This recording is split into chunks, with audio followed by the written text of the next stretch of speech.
Geneva Reuters. The state-allied coalition fighting in Yemen has given the United Nations permission to resume flights of aid workers to the Houthi-controlled capital on Saturday, but not to dock ships loaded with wheat and medical supplies, a UN spokesman said. The coalition fighting the armed Houthi movement in Yemen said on Wednesday it would allow aid in through the Red Sea ports of Hodeida and Salif, as well as UN flights to Sana'a, more than 2 weeks after blockading the country.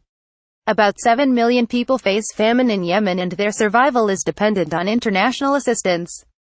The coalition has given clearance for UN flights in and out of Sana'a from Amman on Saturday, involving the regular rotation of aid workers, said Jens Leerk, spokesman of the UN Office for the Coordination of Humanitarian Affairs OCHA.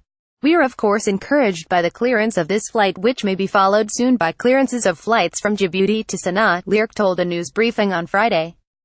But no green light have been received for UN requests to bring humanitarian supply ships to Hodeida and Salif ports, he said.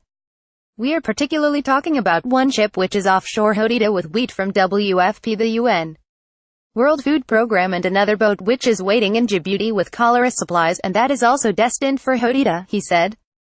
We stress the critical importance of resuming also commercial imports, in particular fuel supplies for our humanitarian response, transportation and so on, and for water pumping, Leerk said. The largest fuel importing companies in Yemen have indicated they will no longer be able to supply the consumer market at the end of this week, OCHA said in a report dated November 23. UNICEF is also waiting to send vaccines, aid sources said. The charity Save the Children said an estimated 20,000 Yemeni children under the age of 5 were joining the ranks of the severely malnourished every month, an average of 27 children every hour. The commercial blockade is aggravating the food crisis, leading to a significant increase in child deaths from acute malnutrition and preventable diseases, it said in a statement. The U.S.-backed coalition closed air, land and sea access on November 6, in a move it said was to stop the flow of arms to the Houthis from Iran. The action came after Saudi Arabia intercepted a missile fired toward Riyadh.